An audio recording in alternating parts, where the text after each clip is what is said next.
Well, I'm super excited to be here, and your session was exactly perfect to tee up everything that we're going to talk about here. So thank you. Excited to be here with everybody, and it just showed you a little bit of the work that we do as a company, and really what we're going to talk about for the next half an hour is the art of powering digital experiences through brand technology, and really and how it comes to life in a customer experience. Because after all, that's what really matters. And thanks for teeing that so well up this morning. So if we think about it, look, brand marketing started as we all know, in a way to create a purpose around what does the brand stand for, creating an emotional connection with the audience, and trying to sell products to unknown people. Everything's digital today. We know who our consumers are. We understand who's liking, searching, touching. And so as brand marketers, we have to really embrace the human and the emotional side of who we're talking to, because it is people-based, right? At the end of the day, it is people who buy our products and services. It is people who engage with a brand. And it is being done in a digital sense. So creating that personalized experience is not a one-size-fits-all anymore. So, if you were going to go buy diapers and you had a baby, you have a couple of options and you resonated with one brand. There's usually an emotional connection to why you're going to buy Huggies versus another brand, right? At the end of the day, we know a lot about our consumers, and we are able to customize and create personalized experiences to those consumers. So we have a tremendous opportunity, and yes, it can be a little bit challenging at times, so I will talk about that as well. But one thing is for sure, we cannot work from brand alone, right? Meaning that the ability to attract and retain consumers and customers over time is not just based on a brand name anymore. It's based on a relationship and a connection with that end consumer. And that's what digital really gives us the opportunity to power. And so I think that's our opportunity that we're going to talk about this morning. So I talked a little bit about brand. We'll talk about brand a little more, and I'll bring to life some examples for you that we've done with some of our clients. We'll talk about technology, and technology is a really kind of complicated subject for lots of folks, and we talked about that in the first session as well. And then we'll get to the fun stuff. How do we drive it into customer experiences and moments that matter? So those micro moments and understanding your end consumer is really where the fun happens. So that's what we'll talk about today. So brand value. Let's just ask ourselves whether we work for, I heard somebody say that they were at a marketing services provider, whether we're a product company or in a marketing services agency or marketing services provider, or in a department that is promoting a business and the brand capability or the product capabilities of that brand. Ask yourself, what is your brand value? So if you think about brand value, obviously there is a monetary exchange there in terms of the financial value of the customers, and are they going to pay more? But what is your North Star? What is your differentiation? What's your voice? Why does it matter? Creating brand value is emotional. It's a fact. So if we think about what our North Star is, and as customers of a product or service, that is a corporation, their most valuable asset. So when I get up every day running my agency, I think I have a strong desire to serve our clients and what they're trying to do and their outcomes. You're trying to do the same thing as product marketers or as services agencies. We get up and we serve at the behest of our clients and what their outcomes are that they're trying to achieve. So if we use that as our North Star in defining our brand value and our brand differentiation, there's a lot we can do with that, right? Not just about the financial exchange. So this is an example, and I wanted to bring this to life for you. This is an example of UConnect. This is a great example of a brand with embedded experience. So this is a client that we've worked with that basically took a really different and bold approach to a safety-first mentality of this is in your car, this is safety first. And what they looked at it as, they looked at this as an opportunity to create an emotional experience with different types of customers that would be in the car, and how to engage with those customers in the car, where all of their other competitors, as we did the brand research, were all about safety first. So as they looked at their brand, they looked at this as a life enhancer. How do I create value for you in the car? Think about how much time we spend in the car. I know we're in California, you guys spend a lot of time in the car. With that LA traffic. So importantly, if you think about it as a life enhancer, it was a bold move to create a different brand voice, different from their competitors. So different that actually their competitors followed suit behind them. But we use this all across every aspect, from site to video to marketing campaigns to signage, all end to end. And really what it created was an emotional connection to the different personas that engage with Uconnect in a car. So if you look at this and you look at what we have, these were Savvy Urbanite, DIY Duo. These were personas that we helped them to build to be able to attract and differentiate their voice, to create more of a connection with their customer in the car, in an embedded experience. So the embedded experience is really, really important as we go about our daily lives. And in some ways now, we don't even realize, because we are so inundated with different noise, with different marketing. Think about going on Facebook. I could buy a dress, I could buy this, I could buy, like there's lots of different things. We're very inundated as consumers. But when we start to differentiate through messaging and content, that really creates more of a connection with the end customer. And that's where we're trying to get to, ultimately, as marketers and as brands that are trying to advance and be successful. But digital transformation, it's, you hear it everywhere. I affectionately like to call it it's like a very big buzzword, right? But at the end of the day, everything is digital, we just talked about. But we need to be brand-led and customer-focused. And if we're building value, that value exchange gets built along the way. And if we're infusing digital and brand into the same experience, we're also creating a differentiation with how we're messaging. Because look, at the end of the day, and I think you guys said it first this morning, there's a lot that we want to be known and seen and understood. We know a lot about you.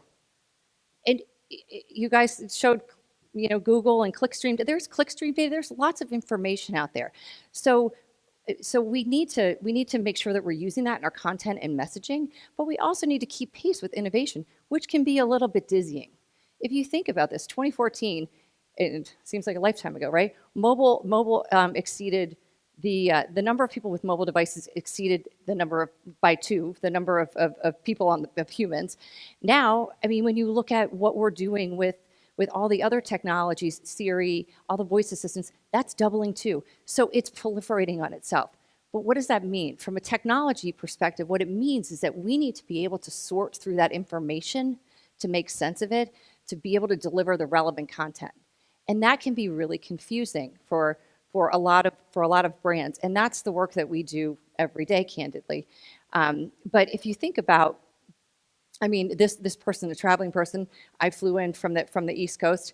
Think about, you get to the airport, you're engaging in lots of different ways. We're all doing it through a device. And we're all expecting that device knows where we are, what we need, and who to serve it first. So as brands, we need to help sort through that. And technology is the way to do it. So there's a lot of choices in technology, and I'm gonna spend a little time talking about technology in a minute. But 83% of CEOs, according to a recent McKinsey study, embarked upon digital transformation. Oops. 25% were successful. Why? They didn't put the customer at the center of their decisions. They put technology decisions over customer decisions. And what happens, and I see this, been in this business a long time, I see this every day. When we put technology decisions and a sense of like anxiety and urgency around those because we feel like we need to move faster, we can make the wrong decisions. So at the end of the day, when we look at digital transformation and what we need, if the customer is at the center of those decisions, it is a differentiator, because then you will make the right decisions for what you need instead of making decisions for what you think the corporation might need, or whatever the motivation is there. So as I think about technology enabling customer experience, I'm going to give you a couple of thoughts about sort of how we look at this. First, grounding our technology with our brand. As we step back and think about technology, we need to think, how is that going to serve the brand and the brand message? What are the gaps that we are trying to close? What are the real pain points in trying to reach our end customers, to acquire, create a long-term connection with them? What are the challenges that we're facing as a brand? Then leverage and use that technology to build brand energy and excitement. It's a connector. It is not the Holy Grail. So it is meant to connect. So if we step back and think, what are the gaps? How are we going to connect that to create excitement with our end consumer or our target consumer? That's really, really, really important. Third, understanding what platforms to deliver the value. Look, if anybody's looked at the technology landscape, there's a lot. Can it be confusing? Yes. It's knowable, it's doable, and it's solvable, right, to get the right solutions. At the end of the day, if we understand what our North Star is, where our gaps are, we can be very clear and purposeful around what technologies we are selecting to fill those gaps. If we don't have that clarity as marketers, we will make the wrong selections. And every day, for a long time, I've worked with clients that have a plethora of tools. They have a ton. And ultimately, what they're trying to rationalize is what I like to call the land of broken toys. Got lots of technologies. They don't serve the business. They don't talk to the customers. And ultimately, if not done from a purpose-driven and a consumer perspective, they're not delivering the messages at the right time in the right place to the consumer or the target client that you want. So instead of this sense of anxiety around, I just need to run fast, I need this kind of system, I need that, I need this, like I need to do an RFP, step back and think, where are your gaps? What are your customers asking for? How are you creating differentiation in that conversation? And what are the tools that can best serve those needs? So you're not trying to unwind technology that is no longer serving your business. And fourth, as you're looking at the 1, 2, 3, as I just talked about, understanding and being super purposeful around your technology strategy. Because after all, if you've got the right tools in the right places, you're able to deliver that plan, which is really about the end consumer or customer. So whether, and this is agnostic of B2B or B2C, this happens in both places, right? So if you look at a tech strategy and you step back and say, I'm going to take a deep breath and I'm going to make the right decisions based on where I see I have challenges in my business and where I'm able to serve or not serve what I need to for my marketing purposes, that tech strategy will be what I'll call patient in execution, because you won't have that sense of anxiety that you are like missing out. Look, I talk to a lot of clients every day, and there's always a sense of, I'm behind. You're not. They're not. So everybody's chasing the same. They're chasing the same things, which is a better connection with their customers, to also identify customers faster, the target customers, and then engage with their customers to build value over time. Technology helps us do those things. It's an enabler. It is not the Holy Grail. So if we have the right strategy and we follow that strategy based on what the customer needs and wants and what we need and want as businesses, we're gonna deliver the right message at the right time. So this is the fun stuff. So this is where brand, technology come into a customer experience. It's about the journey. So as we talked about, connecting brand and customer is really around driving those micro moments and those experiences that we just talked about in this first session. So creating digital experiences to heighten the impact of brand interactions. So it creates a sticky factor. You know me, you understand me. I'm interested, I'm curious. I want to still engage with your brand because you're serving me things that I'm super interested in. And you're getting me and you're continuing to understand how I'm engaging. So really leveraging the technology to help bring that to life is really important. Understanding the insights and the emotional triggers. Your audience, like what are the emotional cues that you're getting from your prospects, from your customers, and using the technology to help serve understanding your audience at a deeper level, at a trigger based and at an emotive level. I think for some marketers, I see the challenge in how's that really going to drive my ROI to really get with emotion. Listen, it's not new. Brand marketers have used emotion for a long time. So we're using it in a different way and in a different channel and with better information, which is the coolest part of it, right? Using digital to make your brand indispensable. Relevance, salience, fit, understanding like what I want to hear. I met with a marketer, a very big retail marketer, a number of years ago, and they said, "Well, we don't have to segment, we don't have to do this, like whatever." And I said, "Okay, so I buy a lot of your running gear, so you're telling me that you don't know how much money I spend with you and what I like to buy?" I was really stunned, right? So at the time, super hot, they didn't feel like they needed to. No, they need to, right? But at the end of the day, I want to know that they know who I am, that what I'm buying from them, and how I'm going to buy more. Because I have brand affinity, and I appreciate the things that they stand for, and I appreciate what the value is of that product to me. So really making that brand indispensable at the time that, and what your messaging is, really creates that connection. And ultimately, what it also does is make sure that, as we talked about in the first session, as we all know, if we want to go buy something, we get on our phone and we type it in and say, "This is what I'm looking for." The ability and the loyalty of a consumer today, they have the opportunity to switch. They're fickle. We know it. So it's our job to leverage that technology with what we want from as a brand and what we stand for as a brand, and being purposeful in connecting in with that customer, because they've got a choice and we know that they'll use it.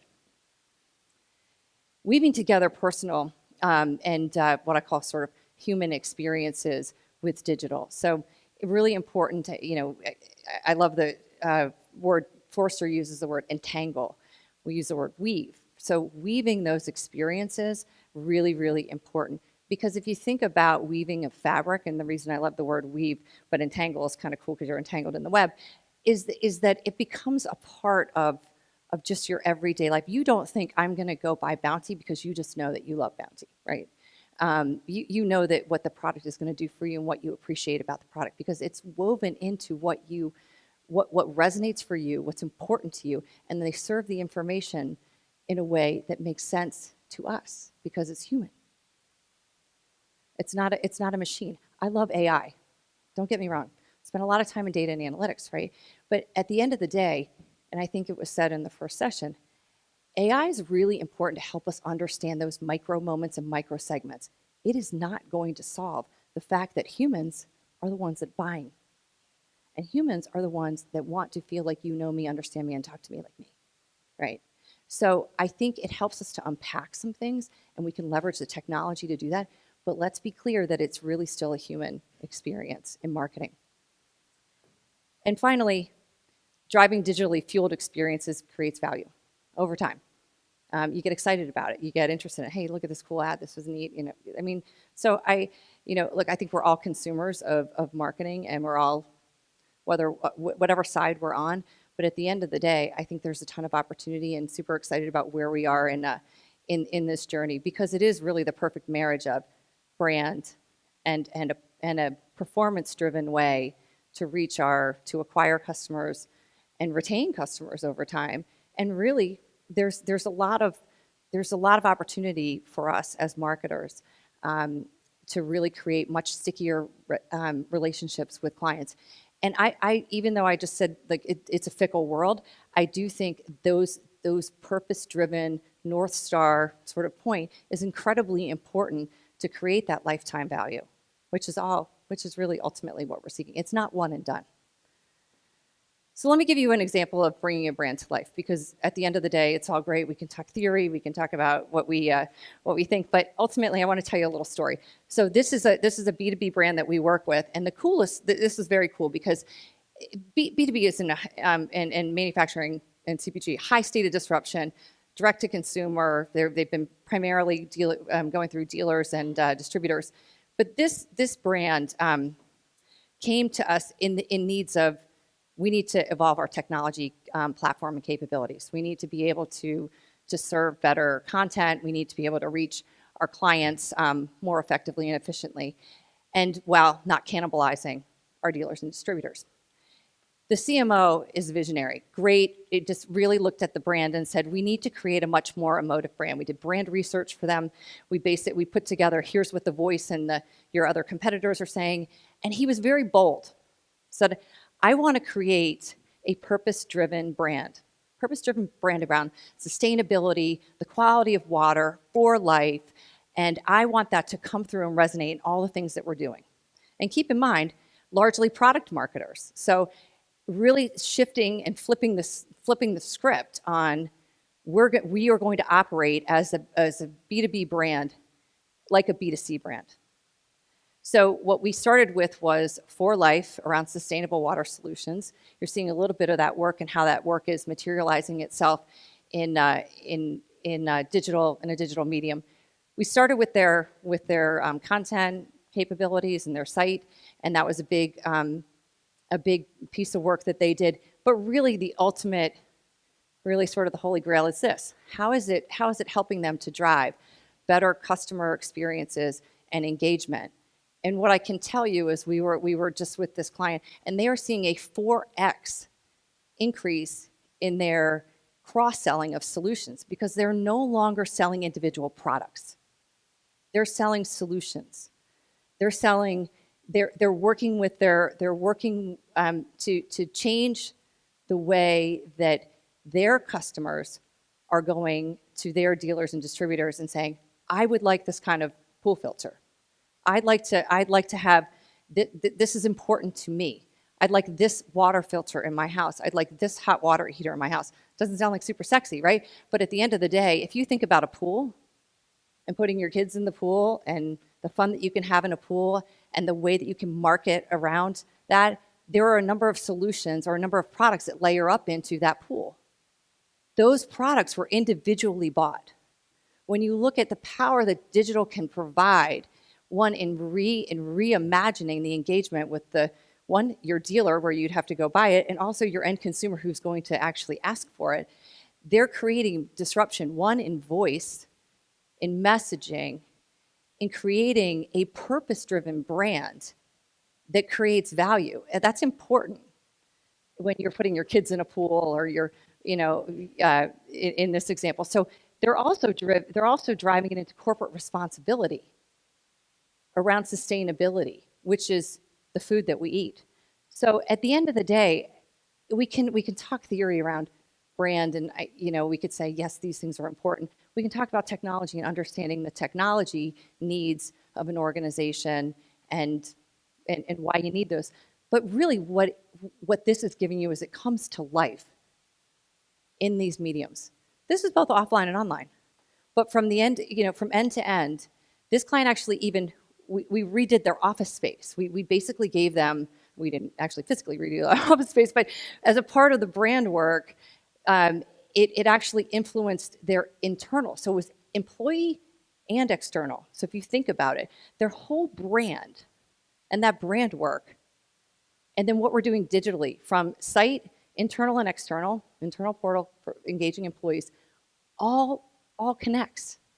It's the same message internally. So you have a sense of experiencing their employees in this work that we had done for them. Their employees are experiencing the brand when they come to work every day because the office emulates the brand. And the external marketing emulates the brand. And the voice emulates, right? So we're seeing, in this case, as a challenge, think about product marketers sometimes just look at a product in a silo. The differentiation of what we're doing here and what many of you are doing is actually putting those products together to provide a solution and to provide that value. And digital can create that opportunity to connect those things together, right? So some of our key takeaways, hopefully I've shared some information and made you sort of think a little bit, but leading brands are purpose-driven. I just showed you a good example of that and the work we've done for Pentair. They're technology-enabled. You can't get away with not having a reasonable amount of technology enablement to actually serve the messaging that you need to deliver and to evolve. It doesn't need to be complicated. It needs to be based around your customers. And by doing that, you'll build brand value along the way.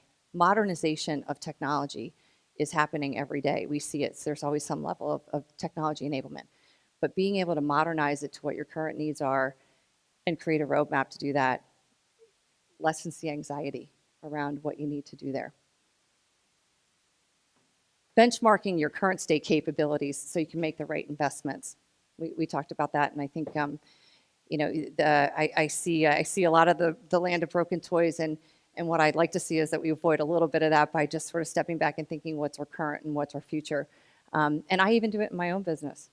We have a lot of tools. We had to rationalize that even as an agency leader, right? So it's not just from a brand perspective or an external perspective, but creating distinct experiences and at critical moments. So if you've got the right foundation and enablement, you're able to create those distinct experiences and get creative around it. That's where the fun happens, right? I mean, unless you're in implementing, we implement technology a lot, but really where the magic happens, I think, is being able to forge that value between brand and consumer, and really bringing that story to life, which is the coolest part, I think, of leveraging the technology and leveraging the voice and the power of the brand. So with that, I'll wrap up.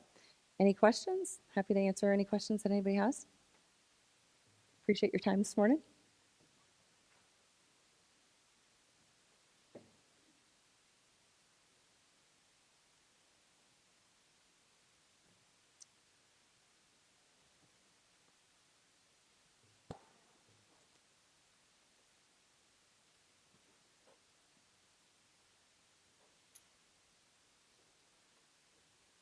Hello. Is this on? All right, so I work for a small business, an SMB, and I interviewed there like 6 years ago.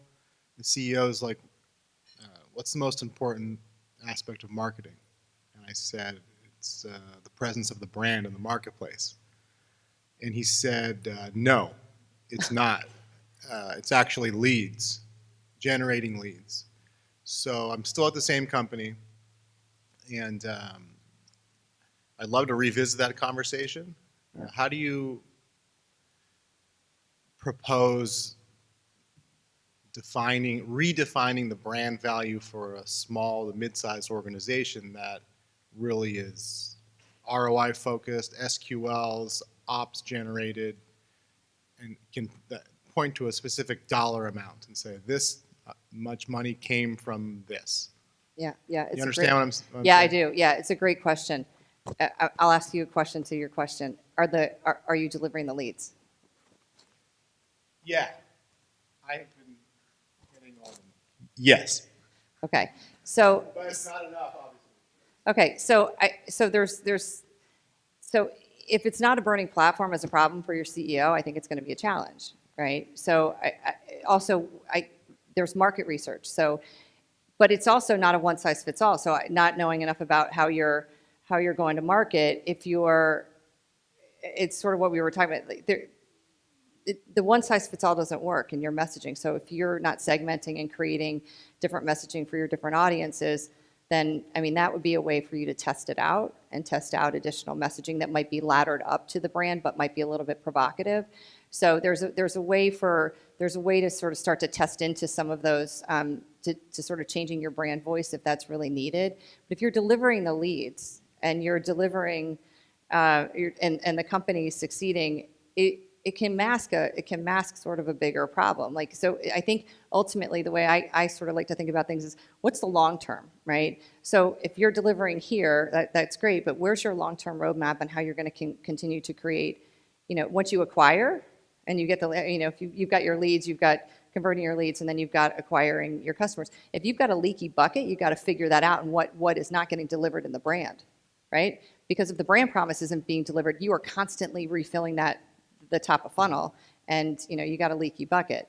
So, and I'll use us as an example. We when I took over leading R2I, I looked at like how we were positioning the brand, and I thought, yes, we do those things, but that's really not what we're doing. We are creating connections. So in our technology enablement and some of these other areas, it was a refresh of it, a reshift of it. Are we still doing those other things underneath it? Yes. But if your CEO doesn't see that it's potentially an issue for the business, I would probably say you can do some testing to see what might resonate.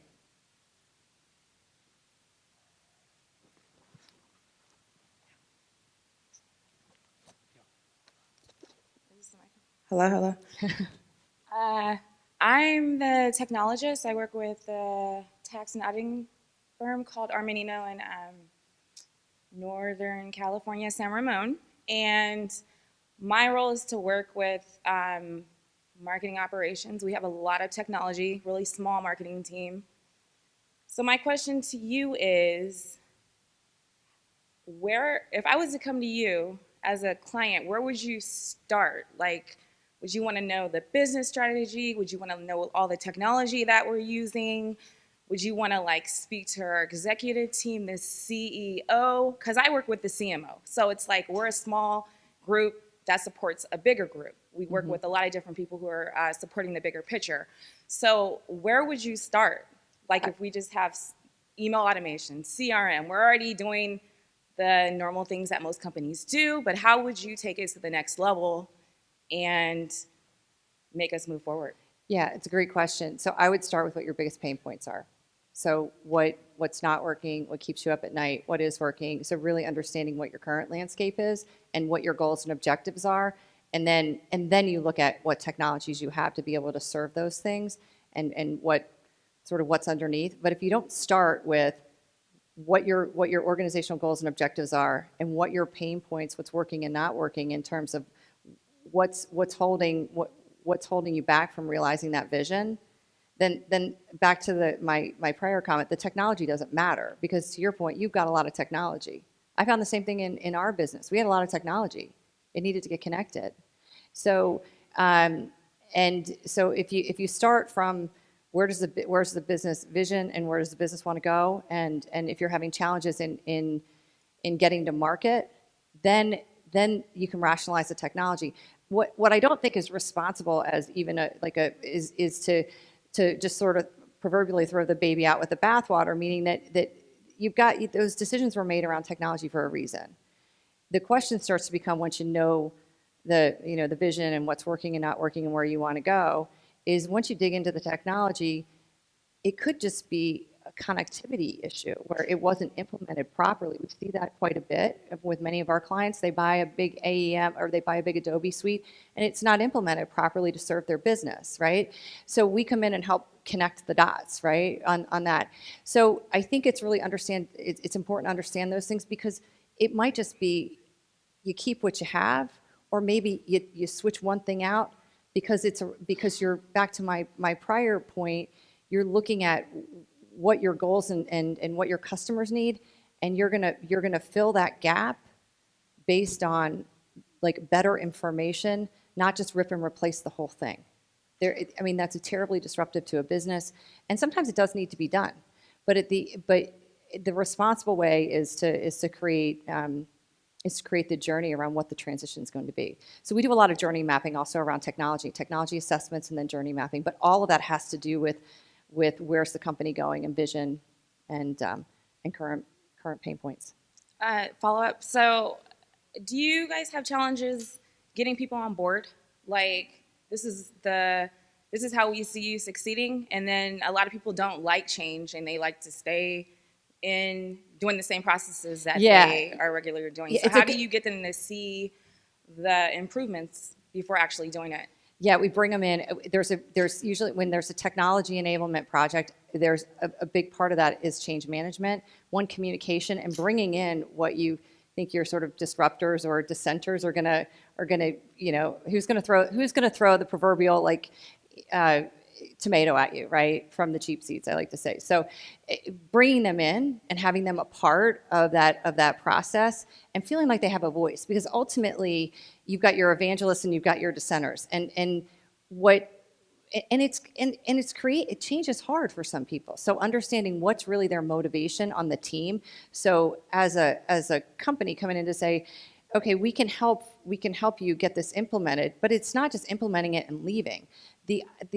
The opportunity is in the optimization and ability to use it. So if it's not adopted, what's the point, right? So we're just outcome-based marketers, right? So at the end of the day, that's how we look at it. And as organizations, what you're describing, that is a very common challenge. But what we try to do is in the change management exercises is to bring in those one, evangelists, the people that are going to have that loud surround sound, think about that, and then the folks that are going to throw your tomatoes at you and say, this is a terrible tool, I don't like it, it's not working, whatever the case is.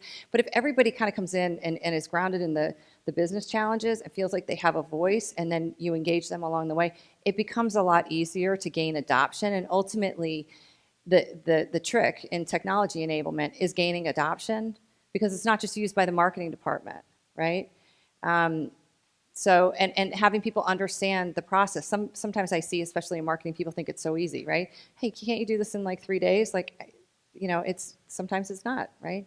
So if you engage your other stakeholders, we found that that's really beneficial to the implementation. Well, thank you. Appreciate it. Have a good day.